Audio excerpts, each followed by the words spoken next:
We're here from the Digital Democracy Project. We're interviewing Tatiana Fernandez. She's running for House District 7, and we're here to learn a little bit more about why she's running for office. How are you doing today? Hi, I'm doing fine. Thank you so much, John, for inviting me today. No problem at all. We love learning more about our candidates. So, can you tell us a little bit about where you came from, who you are, and what made you decide to run? Well, I came from Puerto Rico. I born over there and raised over there. Then I live a few years, 7 years in Boston. Then I go back to my island. Then I came back and then I decided to live in Florida. And I've been here for 24 years. Wow, 24 years. That's a long 24 time. years. It's a long time, yes. I decided to move from Puerto Rico to Boston because my daughter has cerebral palsy and then she need a better treatment. And in Puerto Mm. Rico, they left her to fell from the crib in one of the hospitals over there in Centro Médico. And when that happened, I was very upset, and I say I need to study where those people go. What if my daughter don't get a better treatment? And I start reading my paper, Medicare paper at the time, and then it's showing me that I can move my daughter to a better treatment in Boston. Hmm. Then I moved to Boston for 7 years. She get the best of the best. Boston is a very good state. And over there, I start looking and say, why is government live better than us? And then study that, starting with that. That's why I always love political. We are from Puerto Rico and we have political since we have a little age. When we had a little, and then because over there is a sport, Mm. political is like a sport thing to do. Then because of my daughter, after I have my daughter over there in Boston, I was passionate about law, how we can make a better law for our kids. And then that's what I just wanted to make sure that I using my brain to do something good. Well, we completely agree. I think we should always think through our policies and we should make sure that we craft the best policies possible. And I think that's one of the reasons why so many candidates and so many politicians are lawyers is that, they understand how wording something very specifically can have different results. And so you want to leave out loopholes and you want to make sure the laws do what they state they're going to do. So, For sure. tell, And the Congress position is one of the best because that's what we do. We go over there and we study the law and we just want to make sure that whatever we make, we can defend our people when they go to the judge and when they go to get the better law we can have. Well, sometimes depend who we are. yeah. Who we are. So we were talking a little bit earlier, and I know that one of your main policy goals is to reform healthcare. I know that healthcare is very close to your heart. Can you tell us a little bit about some of the ideas that you have and what some of the changes you think we should make? It's very close to my heart because every time, like I say, I was reading the Medicaid papers at that time. We're talking about in 1994, when you really can use Medicaid, not these days. I don't know what happened. I don't know what government forget about our people. And I think at this time in this year, people treating healthcare like a business. It's Mm. not anymore for people. And then I worry too much about that. And I think we have to sit down and make sure that as a lawmaker, we can make some law is regarding how we can defend our people, how we can give it a better treatment for them, an affordable treatment because every these days is so expensive. And then I think if you don't have health, what else you need? And then I think one of the things I'm gonna go when I go over there to Washington is to work and ask my colleagues how we can work with this and then how we can make sure our people get better treatment and they have a Medicaid because not everybody can afford to have a healthcare plan. It's very expensive.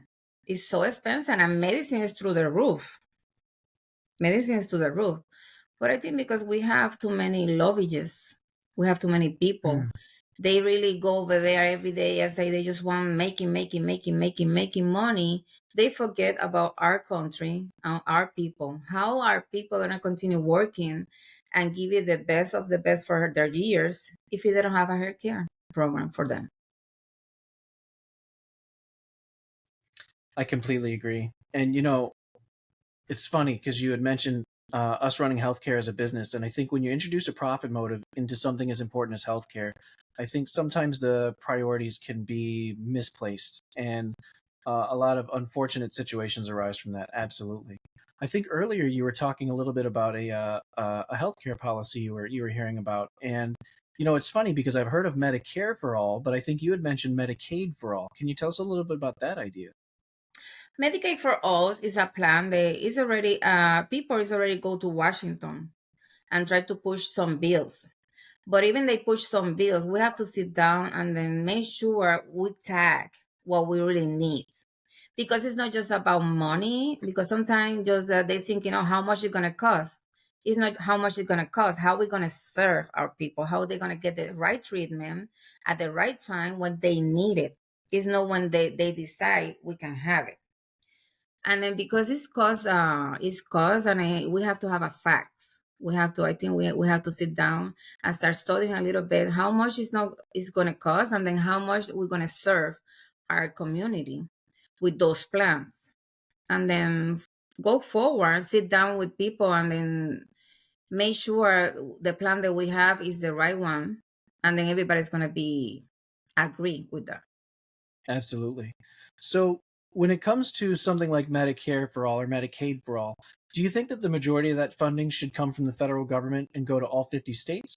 Or do you think this is like a state by state solution where Florida needs to figure out kind of its own healthcare solutions?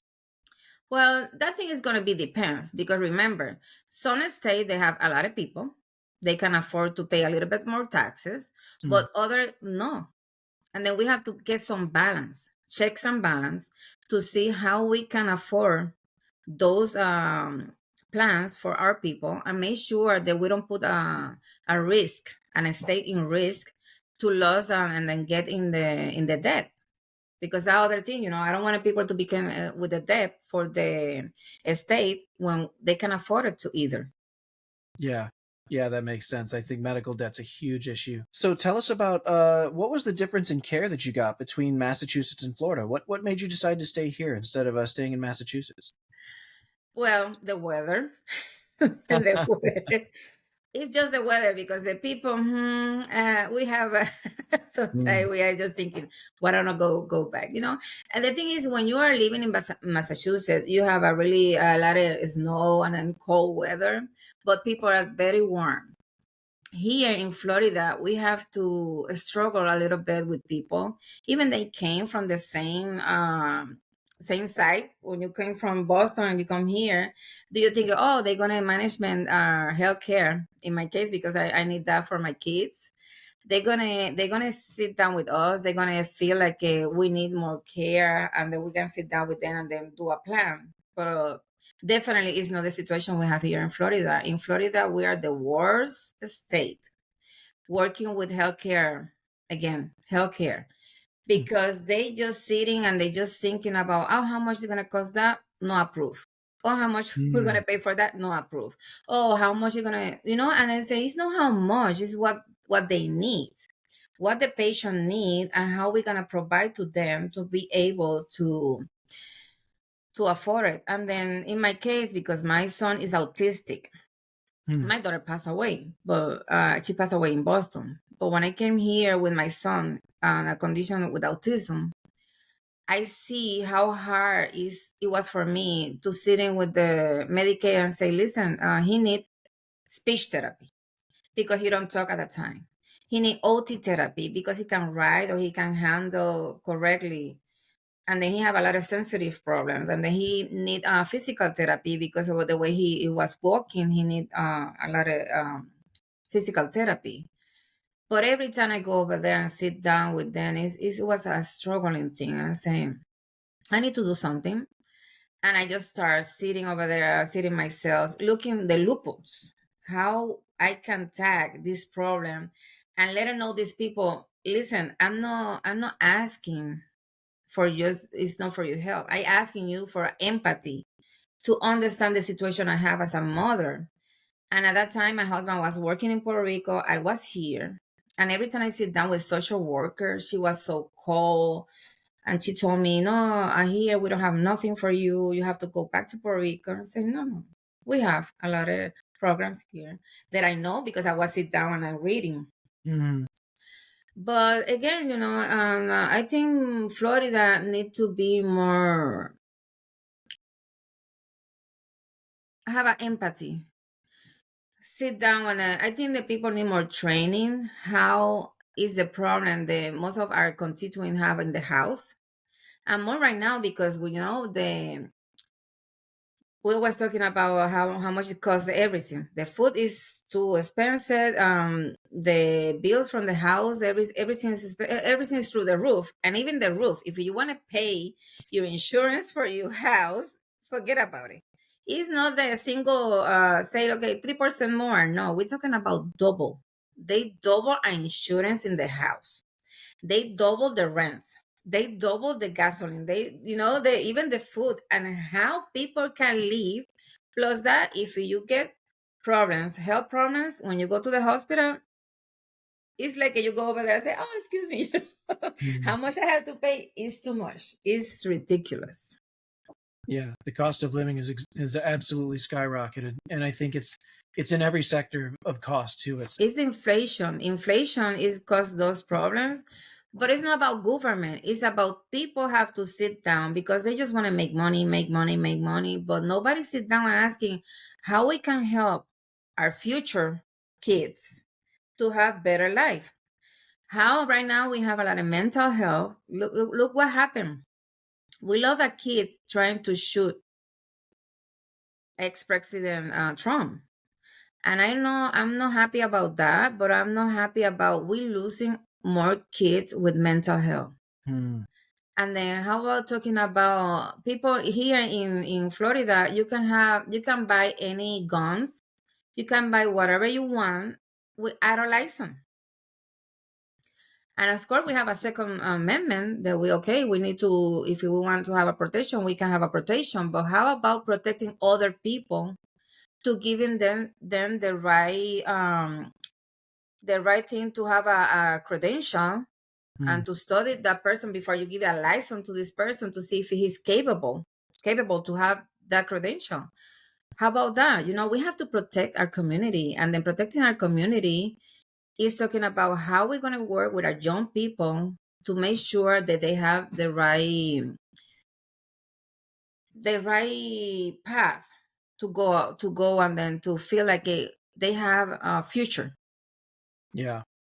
So I had read a long time ago, of course, that when Obama was passing the Affordable Health Care Act, a lot of the choices that he made in that legislation was based on the what they called Romney Care, which was a state level Massachusetts healthcare system that seems to map on very well to the Affordable Care Act. Do you feel like Florida should implement a similar type of policy that you had in Massachusetts down here? Of course, of course, because over there when I was working with my daughter, and then I was working with Mass Health as a volunteer, as a mom voluntary, parent to parent, helping parent how the system work. Because if you don't ask, they don't give it to you. You have Hmm. to know how to ask. And then sometimes people need a special bed, people need diapers, people need whatever they need to ask. And they give it to them, and then you can give it the treatment to your kid. But here, even just a simple therapy for our kids is a hassle. It's Hmm. terrible. They deny all the time, deny. And the problem we have right now is we have one kid in 36, they have autism. Wow. One in 36. And then it's going to get worse. Imagine we're going to have more kids with autism than the regular kids. They can be here in the school system. And then when I see that and I say, where are we going? Where are we going with that? But I think, yes, Ron DeSantis, he made sure that as a woman, we can have the right to having an abortion. We can Hmm. have the right to do nothing. And I say, no, this is not the way it's supposed to be, because government is not the one to take me and tell me what to do with my body. Talking another answer, I just move with the other thing, but everything is about healthcare, mentally, mental health care, body, take care of your body, and then take care of your kids, and then try to get a healthy family. Is very hard those days in Florida. So, it's interesting because you brought up mental health a lot. And I think that, a long time ago, we used to have state run, for lack of a better word, I guess you would say maybe asylums or facilities that dealt specifically with mental care. And it was separate from the hospital system. Do you feel like in a either in a like a Romney care system or even in like a Medicare or Medicaid for all type of system, that mental health should be tied into that as well, or should it be separate from healthcare and funded and managed on its own? Definitely funding separately. Separately. Interesting. Yes, separately. You know why? Because when you put everybody in the same boat, Hmm. sometimes it's too heavy, And then I think we have to divide the doctors. It's a completely system. It's a completely different system, and we need like for veterans. I have an example for veterans. Right now, veterans they're supposed to have one-on-one talking to their healthcare, mental health care person, the doctor, and they just decide, no, we're gonna do a group. We're gonna do a group setting, and I say, how you can be a group setting when you have a person coming from different backgrounds, different problems, different issues, and if you put them together, they don't gonna express themselves. Yeah. And unfortunately, I have to say, I'm so sorry that people are gonna hear me to say that a lot of veterans taking their life, Mm. and nobody's talking about that, and it's getting worse, and then we have to take care of our family. I have a lot of people call me, and then when they tell me that's sad, very sad stories, I just say, who is taking care of our people in this country? Is nobody talking about veteran problems? Is nobody talking about kids with mental health problems? Is nobody? Then I think we need to separate healthcare in one side and the mental health in the other side. Yeah, I think that's actually a really interesting perspective because you're right. It would be a totally different set of doctors. It'd be a Mhm. different set of medications. It'd be a different set of therapies. It is a very. I think a lot of people tend to see mental health and healthcare as kind of two sides of the same coin, but No. it is interesting that you think they should be approached and funded differently, and not in the same boat as you said. I just feeling like we need to sit down with the experts and they can give me more information like I did today. I was talking with one of the doctors in Jacksonville, Mhm. and I just wanted her input, how she feel about Medicaid, because the thing is our doctors don't getting paid for the treatment they give it to our people either.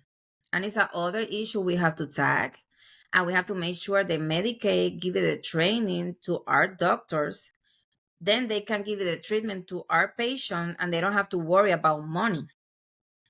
Because when you give it a amount of therapy, but you don't pay to our doctors that kind of therapy, their offices is being closed. Yeah. A lot of people have to close their office too, and we shut it down too many places because we don't get funding.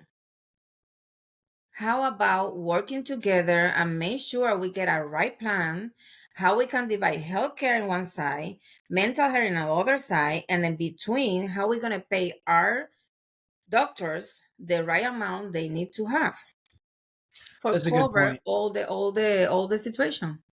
In Yeah, my I opinion, I'm not the expert. So yeah, I had read that there are a lot of doctors that don't accept Medicaid, and I guess the way that they look at it is that for certain services, that Medicaid doesn't compensate as much as like the health insurance companies or direct pay customers, and Mhm. because of that, I guess it would take up a lot more of their time, and it might actually cost them money in the long run if they don't get compensated at least as much as it costed to implement that care.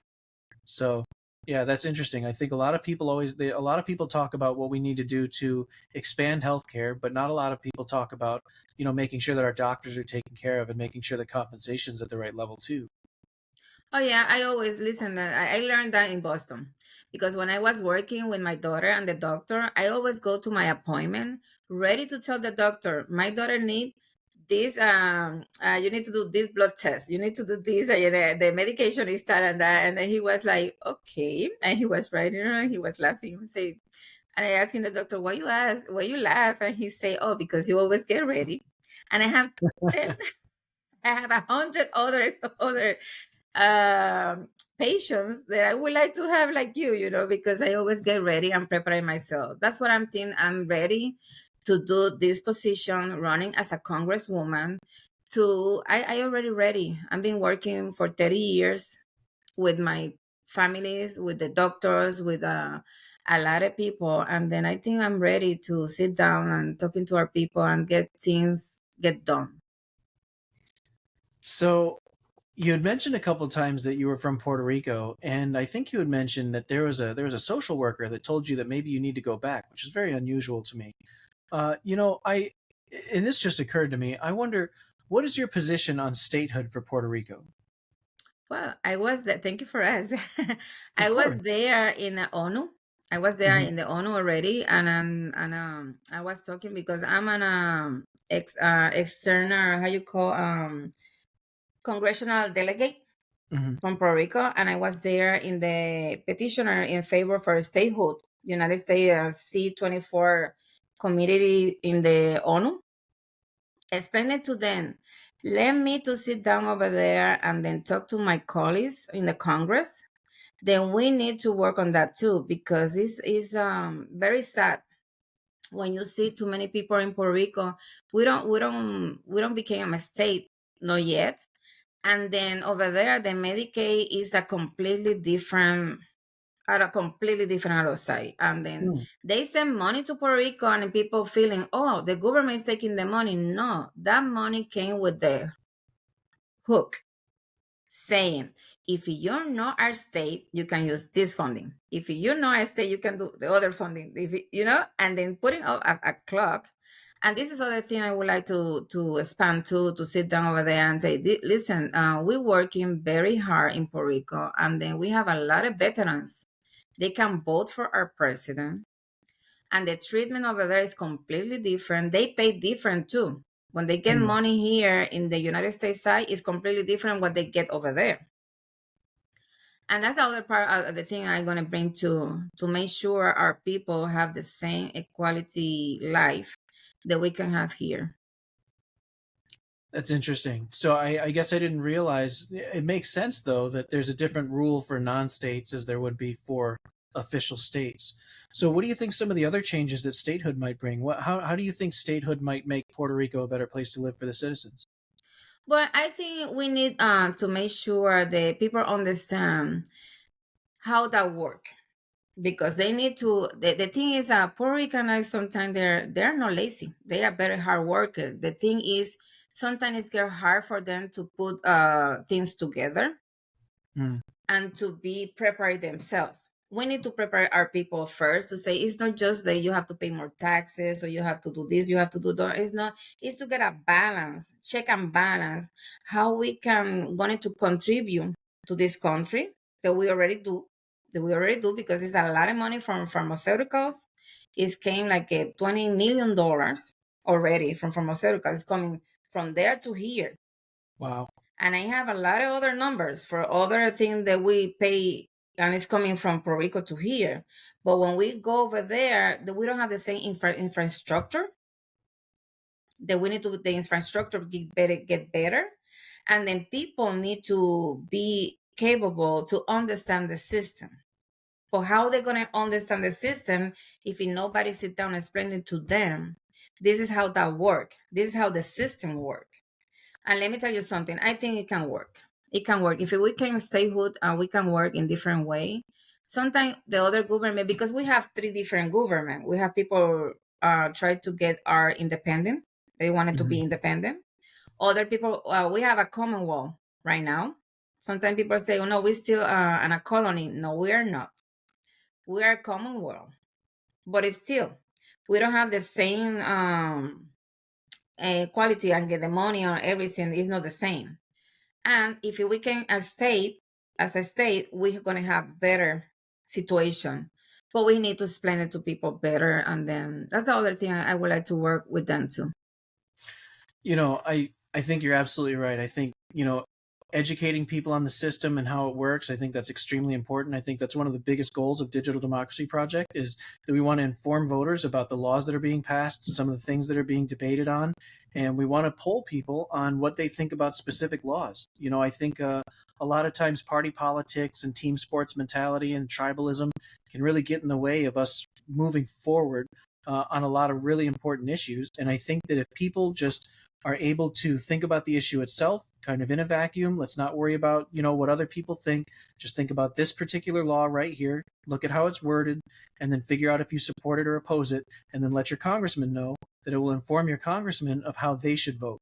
So we recently learned that you were endorsing the Digital Democracy Project. Can you tell us a little bit about how you understand our project and what made you decide to endorse? I endorsed too many times ago, not today. When I was talking with Digital Democracy Project, when I saw it in the first time, I was in a trade show with the Democrat over there in Orlando, and I met Ramon, and then I just say, Ramon, you have something that I love because I love to teach people. I teach people in my business. And Digital Democracy Project for me is something we can tell people you are part of this country. We need to hear your voice too. It's not my voice, it's your voice. Absolutely. And then we need to teach people how they use their voice. We need to talk. And when we don't like something, we have to say it and don't feel afraid that somebody gonna tell you, no, you're not right, you're wrong, or just this. No, no, no. That's my opinion. And then people have to use their opinion and talk about their problems, what they live every day. And with the Digital Democracy Project, people can read what we going to work, what we're doing for, and then too many bills. It came from the communities. It's not just came from the Congress people, and then the senator too. And then we need to start saying no more. We need to start saying we need to say something too, and then people have to start listening to our community. And this is the other thing. I love to work with you guys, and then thank you so much for giving me the opportunity to explain to my people. I of course endorse you, and I'm going to help you in any way to teaching our people how that work. And if I say something they don't like, they can say, I don't like that, Tatiana. And I'm gonna go back and say, tell me why you don't like this. Tell me how I can help to go over there and bring your voice in that position. That's what we like to hear. We absolutely love when representatives are available to their constituents and when the people can access those lawmakers and when they can talk and voice their opinions and explain their views and what's important to them and what would help them live better lives. So I had read the other day that there was a law passed recently that basically said that local communities weren't allowed to pass additional labor laws on top of the laws that were passed by the states. Are you familiar with that law? For the labors? Yeah. So I guess what it was saying was like the state has some minimum law that says you have to have, let's say, an hour lunch break in every 8-hour shift, and you get two 15-minute breaks. And if there was a community that had a lot of workers that were working in the heat or something like that, they weren't allowed to pass an additional law that said, you know what, maybe we need 4 15-minute breaks, maybe we need an hour and a half lunch break, or they needed a certain amount of water or something. And if it wasn't required by the state as a whole, that the local community wasn't allowed to pass anything above or beyond what the state passed. Are you familiar with that law? Well, I'm not familiar with that, but what I'm hearing to you is good. It's gonna, it's hard. But let me tell you something. Sometimes we have to tell our people, listen, take care of our people.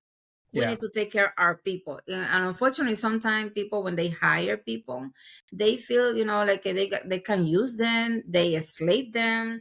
And even in this day, we have to say they enslave them because they tell them, okay, you have to work in too many hours, you're working for me, and they call any hour. Sometimes I saw people calling, in my case, they calling my husband after 11 p.m.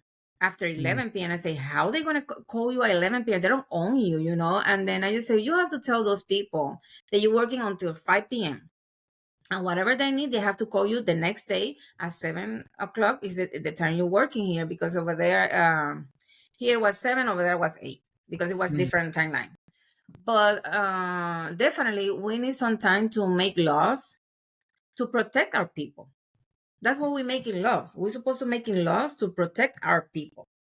And if that's the situation, I love to continue to work with that, because if I have to tell somebody, listen, at what time the person come to work, yeah, and other thing people have to know that is that we have protection for our workers.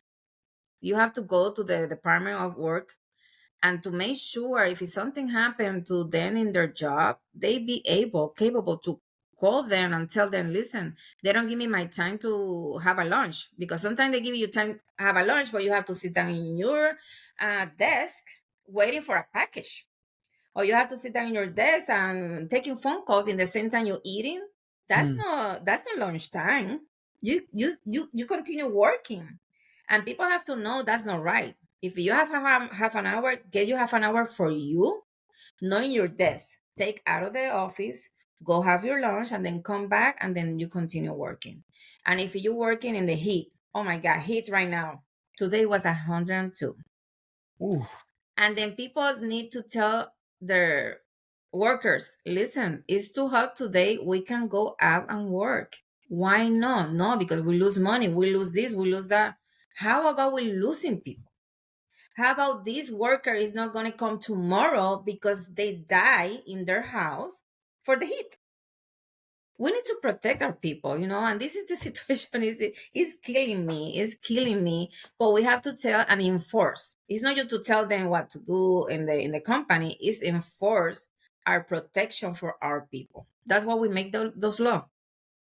Yeah, I completely agree. I think worker protections are extremely important. Mm-hmm. So, tell us a little bit about your stance on immigration. What do you think? Do you think immigration needs to be reformed at all? And what kind of changes do you think we should make?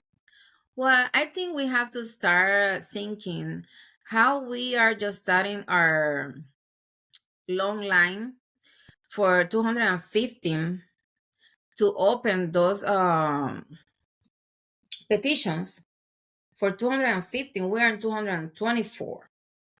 Then when they opened the boards, people came and they received the paper at the right away. And the Hmm. immigrants feel like, okay, what's happening right now? We have laws, and the laws say you need to do the process. But is do the process for just one kind of group, or we do the process for everybody, or what we're gonna do? I think it's a mess. It's a mess that we have to work on it, and then to make sure and sit down and say, hey, how we can expedite the process, how we can people when they come in through the borders, we stop them, and to make sure that whoever come to the borders, they have the right to. But we need to defend our people here first, and then I think we always welcome immigrants. I'm immigrant too, even, I'm coming from Puerto Rico, but we are not from here. And then when you come in here, you need to respect other people. And then right now with the immigrants, everybody's just trying to push in, talking bad about immigrants working so hard. I was talking today, I'm admire a Mexican woman, they working with their kids in their back. They put their kids in their bag and they put a rope and they go over there and work, Wow. taking grass, taking everything. And then I admire her because I say, listen, here we have cars, here we have a car seat, we have money, we have credit cards, and then we sometimes overwhelming with our kids. And I say, you have to admire that kind of woman that work that way. And then people's coming here to work to try to get better for their family, like we do right now. But we need to do with conscious how we want to work, and then make sure our community don't we having more problems, because we have too many homeless too. We have homeless because sometimes they come in here, they let them come in, but we don't offer to them a place to stay. Yeah. We don't offer them a work right away. We don't offer to them what they need. And with that situation, I think we need to make sure what we do with our immigrants is something is not affecting them, and it's not affecting our community. To be welcome, we need to work on that. I know I know you're super busy, and we really appreciate you taking all this time out of your day. I know that you're running a campaign, you run a business, you've got a special needs child you have to take care of, you've got a husband and a family, and you've got all these things to do. So we really appreciate you being here. But I want to give you the opportunity to tell us if I've missed anything. Are there any other issues that are important to your campaign or to your candidacy that you'd like to talk about? Well, I wanted people to know that I'm here for my constituents and I would like to have an open office for them. Then when they feel they have a problem, they have a problem in the community, we have leaders. I would like to make sure our leaders count and then to make sure we can get the next generation to come here and make sure that we have the next Congress woman or congressman. Because I don't pretend to be here forever, but at least enough time to make sure our next generation have a comfortable and feel free to having a way to have a better life, to enjoy what we have here. And I run it as a congresswoman because I think I can do the job and be able to work with people. And I'm so glad and happy that you guys give me the opportunity, because sometimes when they do an interview, sometimes it's a little bit quiet when I have other people around me, because I just thinking they're real, they're not real. They just want to share, and I want to do the chain. And this is opportunity for me to people understand where I come from, what I'm here, what I'm going to be doing. And then as a woman, I just want to tell people, we have to work with our men together, no fighting, together. And this is other problem that we have these days. Sometimes women, they empower themselves, they're so powerful, and they say, yeah, but how about your man? We need to work with her. I have a husband and my son, and we always work together to make sure everybody's happy, to make sure everybody's okay, to make sure what we do is not affect the other one. And that's what I want to try to do here. I want to try to sit down with my people and try to teaching them how we can work together as a community and we can get things to do. It's not going to be perfect, but at least it's going to be something that we're going to enjoy it and less a better life for other people. I think that's a great message. You know, it's interesting because you relate your communication with your constituents as sort of like your communication with the family unit, and I think that's a great way to look at it. We love to hear candidates that want to be involved with the public. You know, I think that some of the candidates that will only talk to lobbyists or only talk to insiders probably aren't helping better communities as much as people who actually communicate with their communities and learn what would make their lives better and listen to their people. So thank you so much for that. We really appreciate you being here, and we appreciate your time, and we hope to hear from you again. Yes, John, thank you so much. And everybody can find me in tatianausa.com. Over there, they can find my phone number. If they need to ask me any question or they need to answer any question they have, I'm here for them. I'm capable to listen to everybody. That's great. Well, thank you so much. Thank you and good luck.